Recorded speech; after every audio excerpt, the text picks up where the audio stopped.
bien, je vous invite à la prière.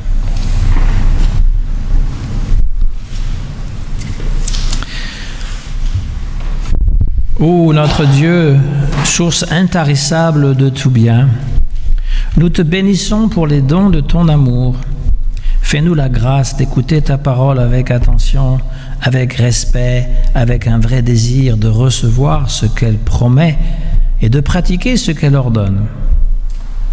Grave-la non seulement dans notre esprit, mais encore dans notre cœur, et transforme-nous par ton esprit à l'image de ton Fils, en nous faisant contempler ta gloire dans le clair miroir de ton évangile. Amen. Et nous lisons la finale de Matthieu, chapitre 28, 4 petits versets.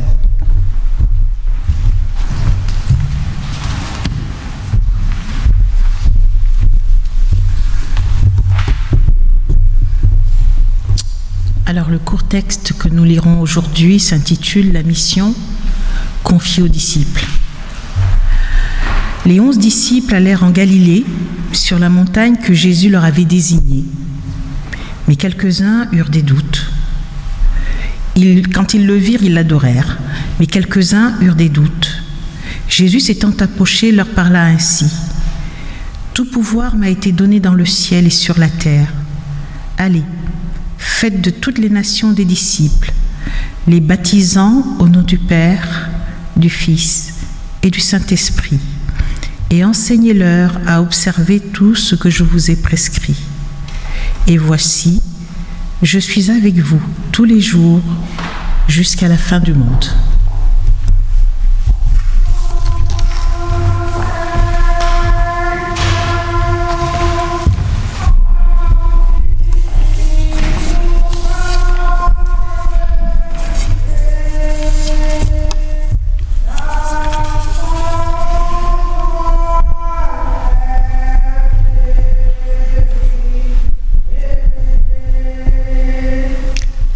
Ô Seigneur,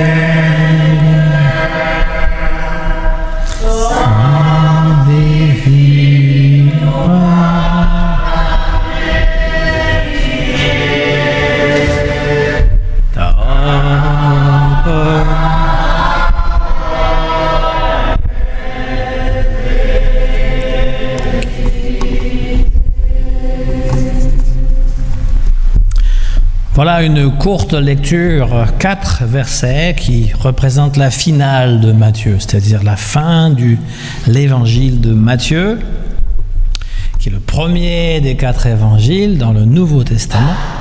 Je précise pour que ça fasse sens, si vous voulez le rechercher chez vous. Et donc, ces 4 petits versets révèlent quand même des choses essentielles de la foi chrétienne. D'abord, on nous dit qu'ils sont allés en Galilée, c'est ce que le ressuscité a dit aux femmes, aux disciples.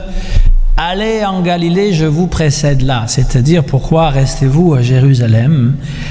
Allez là où j'ai toujours prêché. Et donc, ils vont là-bas et le Christ se manifeste à eux.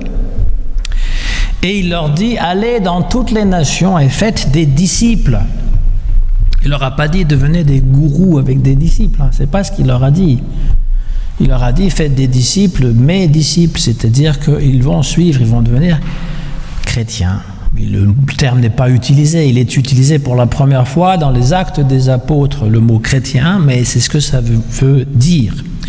Et il dit, baptisez-les au nom du Père, du Fils et du Saint-Esprit.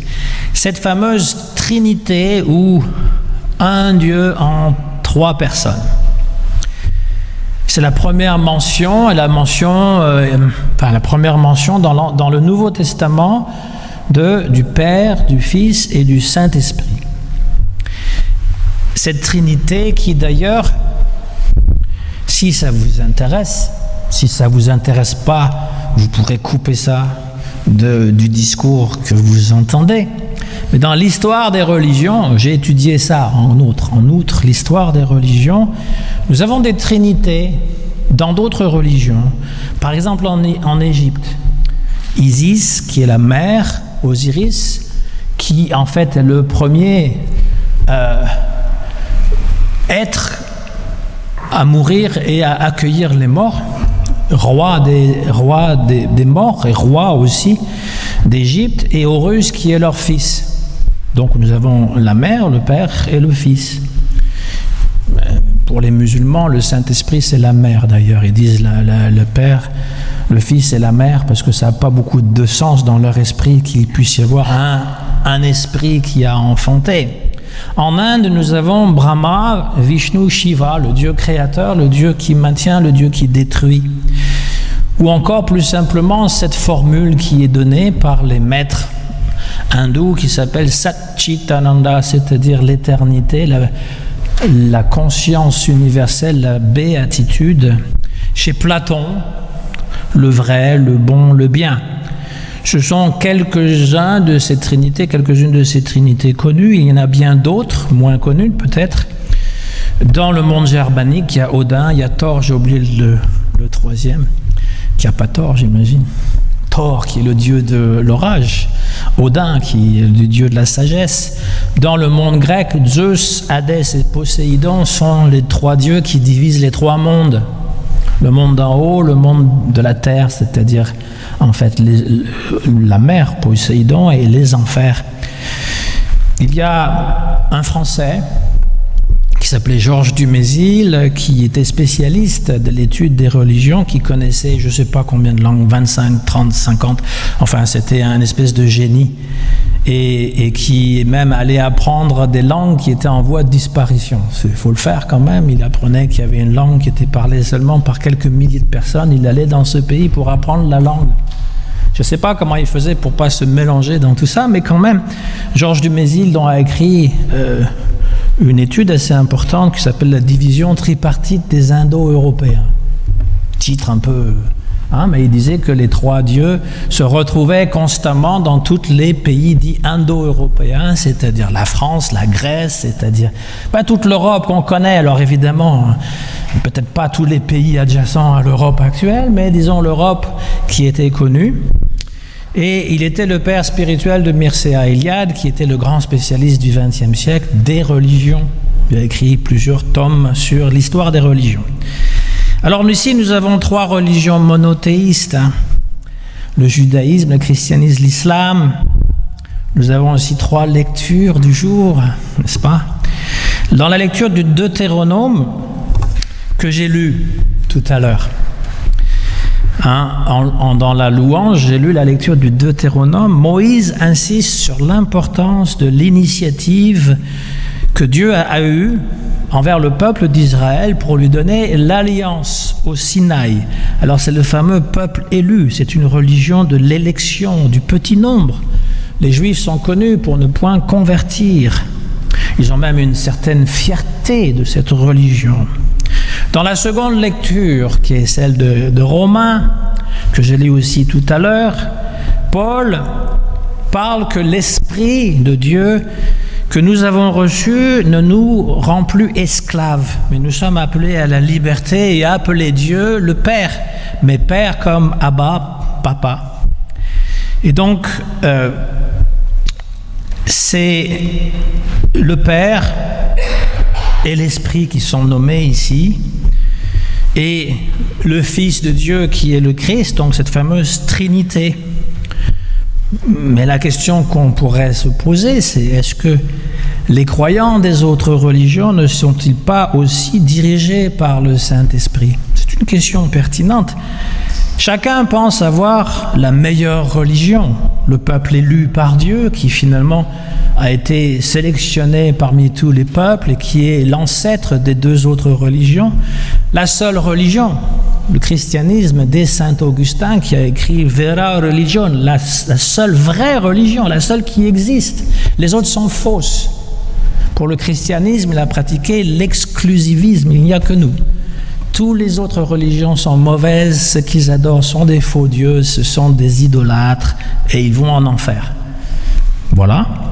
L'islam, pour les musulmans, c'est la dernière des religions, mais aussi la première, parce que Abraham était musulman, Jésus était musulman, David était musulman. Et celle qui finalement dit que les deux autres, dans le texte du Coran, que les deux autres religions, judaïsme et christianisme, ont été falsifiées par les disciples. Ils ont changé ce que Dieu avait dit. Voilà 3 religions que nous retrouvons toujours aussi pas mal actives, parce que l'islam, quand même, il fait parler de lui. Plutôt, l'islamisme fait parler de lui. Et nous pouvons rajouter même quelque chose d'encore plus contemporain. C'est le fameux conflit israélo-palestinien. Un conflit qui dure depuis la création de l'État d'Israël en 1948, soit 73 ans, et qui échappe, comme tout conflit, à la rationalité.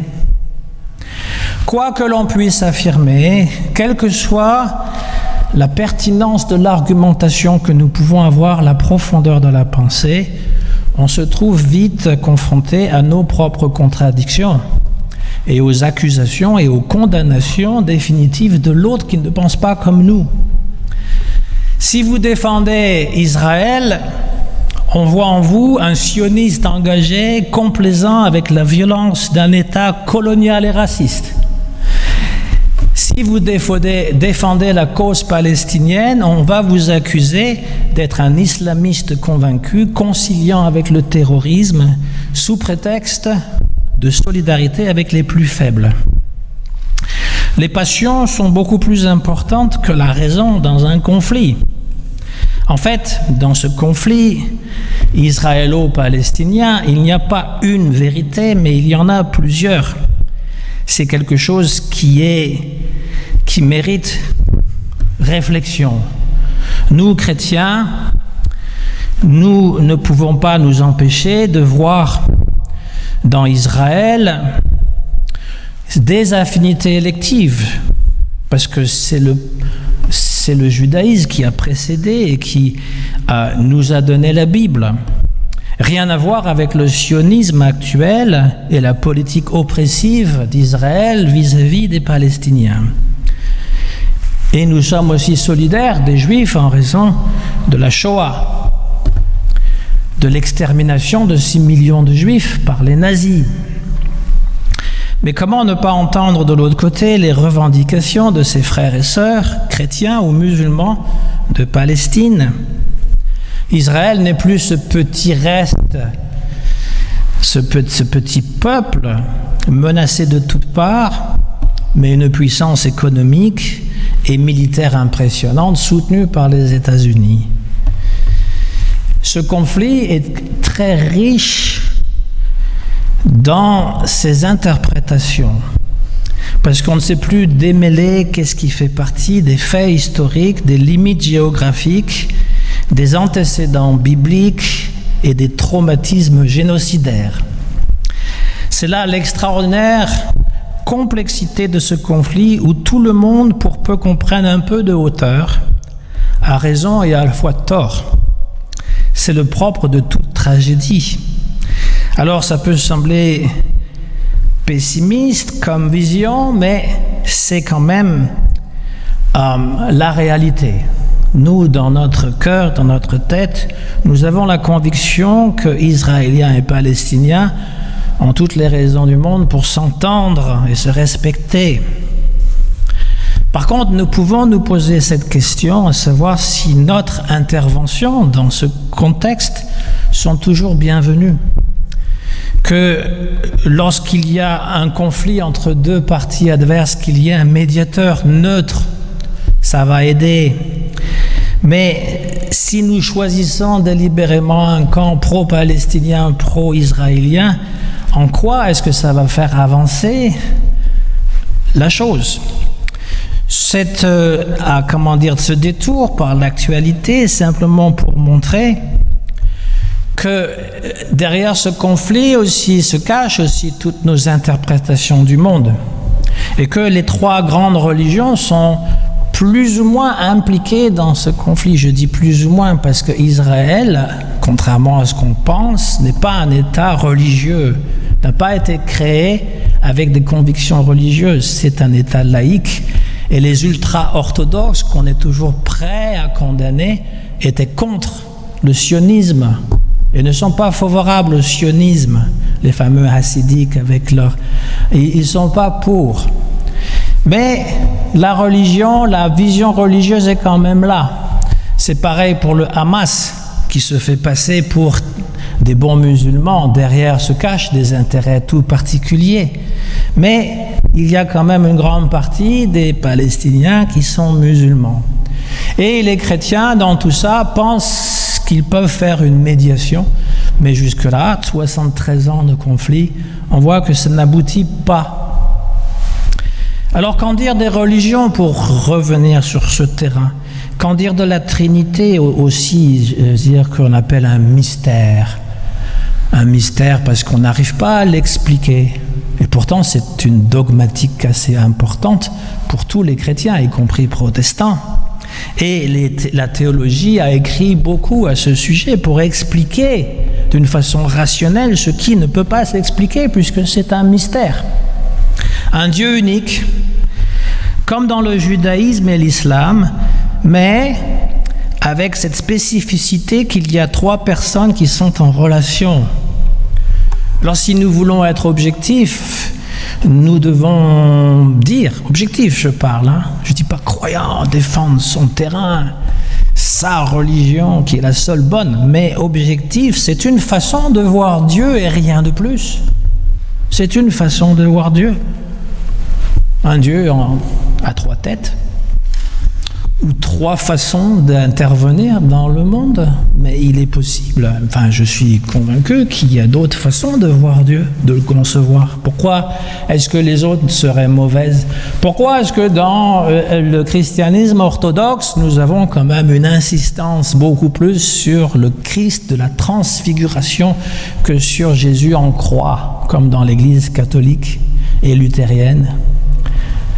Est-ce que c'est vraiment mauvais de concevoir Jésus d'une autre façon que la façon qui est la plus prédominante dans nos pays? Parce que si vous allez en Grèce, vous verrez le plus souvent le Christ transfiguré ou l'ascension, complètement différente que dans nos sociétés françaises, par exemple. Et donc, il y a des visions, des façons de parler de Dieu. Mais si je veux être plus personnel, je voudrais que le christianisme aujourd'hui dans notre pays, la France, nous avons la possibilité de le choisir. Ce n'est plus transmis de père à fils ou de mère à fille comme autrefois. C'est-à-dire qu'on était chrétien parce qu'on naissait dans un pays chrétien, c'est quelque chose qu'on peut choisir. Vous venez, peut-être pas vous, mais la plupart, vous venez libre. Vous décidez de venir. Parce que il y a quelque chose qui vous parle. Parce que Jésus nous parle. C'est-à-dire que nous sommes chrétiens parce que nous aimons le Christ. Aussi simple que ça. Baptisez-les au nom du Père, du Fils et du Saint-Esprit. Et il rajoute, enseignez-leur à observer ce que je vous ai prescrit. Ce qui veut dire qu'il y a une façon d'être chrétien. Il y a une façon de se comporter de façon chrétienne. Non pas à utiliser comme une espèce de, quelque chose qu'on pourrait brandir contre celui qui n'est pas d'accord avec nous. Parce que j'ai assisté des fois à des séances de chrétiens qui vous répondent, c'est pas chrétien ce que tu dis, parce que je suis pas d'accord avec lui. Et ça, c'est pas du tout connaître l'enseignement du Christ, je suis désolé. Tu es en train de me dire que toi, tu as la pensée du Christ et que toi, tu le suis bien, que moi, non, parce que je suis pas d'accord avec toi. Et je pourrais citer d'autres passages bibliques pour me servir. Mais ça, c'est pas une bonne façon d'utiliser les textes. Il faut les lire pour soi, pour qu'ils nous nourrissent. Essayer de voir comment est-ce que je pourrais devenir meilleur chrétien. Et non pas dire à l'autre, tu es un mauvais chrétien. C'est pas à nous de faire ça. Donc il faut pouvoir connaître cette personne que nous disons aimer. Et la façon de le connaître, c'est de lire la Bible. De prier, évidemment. De prier avant de lire la Bible pour qu'elle nous éclaire. De prier après avoir lu la Bible pour qu'elle puisse aussi s'imprégner en nous et que nous puissions connaître ce Jésus qui se fait découvrir. Donc voilà, baptisez-les, bien sûr, mais ce n'est pas juste leur jeter de l'eau sur le visage. C'est enseigner-leur à obéir ce que je vous ai prescrit. Et dernière parole que je trouve vraiment la plus fantastique peut-être de tout le texte biblique. Et voici, je suis avec vous tous les jours jusqu'à la fin du monde. Ça fait quand même assez long, je sais pas. C'est quand la fin du monde? Je sais pas. Il vaut mieux pas le savoir, parce que on est toujours en train de prédire ceci, cela. Ça fait 2000 ans qu'on prédit la fin du monde. On peut encore la prédire pour un autre 2000 ans. Qui sait? Même Jésus le dit à un moment donné, seul le Père connaît l'heure et la date, même le Fils ne le connaît pas. En Matthieu, il dit ça. Même le Fils ne connaît pas l'heure et la date. Alors, vous voulez avoir une merveilleuse fin du monde, comme une espèce d'artifice, feu d'artifice en beauté où tout éclate.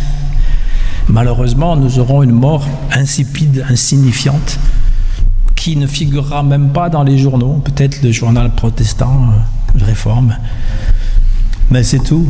Ça ne fera pas la une des journaux. Est mort un saint, un homme très important, une femme très généreuse. Ben non. Et donc il faut vivre avec ça. Par contre, la chose quand même qui est sympathique, c'est que Jésus, il est avec nous. Ah, ça, c'est sympathique. Jusqu'à la fin du monde. Vous pouvez mourir même demain, c'est pas grave. Il va être là encore avec les autres. Et ça ne veut pas dire qu'il ne sera pas là même à votre mort. Hein? Il a dit, quand bien même vous serez mort, vous vivrez si vous croyez en moi. Il le dit, parole aussi extraordinaire dans l'évangile de Jean. Celui qui croit en moi vivra quand bien même il sera mort. Et là, je suis avec vous jusqu'à la fin du monde. C'est la dernière phrase de l'évangile de Matthieu. On peut la répéter tous les jours. Quand on pense que Dieu nous a abandonnés, mais non. Non, il est là, il nous écoute, il est toujours à nos côtés. Je le dis toujours, hein, Jésus, il est là. Ça ne veut pas dire qu'il n'est pas dans l'autre église, hein. C'est pas ça que je dis. Hein. Mais il est là quand même parce qu'il a la capacité, par l'Esprit, d'être avec chacun d'entre nous. Vous savez comment ça fonctionne, l'Esprit, vous pensez à quelqu'un, il est là. Alors sa présence est peut-être beaucoup moins présente que celle de Jésus, parce que Jésus, il a une présence vraiment vivante. Mais il est là, chacun peut penser à quelqu'un, il est là.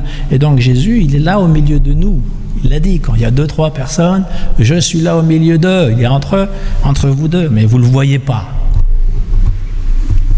Et ça ne veut pas dire que quand vous êtes seul, il n'est pas là, il n'a pas dit ça. Je suis avec vous jusqu'à la fin du monde. Ça, c'est une parole que vous pouvez emporter. Vous pouvez la broder sur votre chemise, vous pouvez l'écrire, vous pouvez sur le marbre de votre cheminée, si vous avez toujours une cheminée avec du burin, ping, ping, ping. Je suis avec vous. Jésus dit, je suis avec vous jusqu'à la fin du monde. Ça, c'est quelque chose qui doit nous faire vivre. C'est beaucoup plus important que tout ce que je vous ai dit auparavant sur la Trinité hindoue ou égyptienne ou sur le conflit israélo-palestinien. Jésus dit, je suis avec vous jusqu'à la fin du monde. Au nom du Christ, Amen.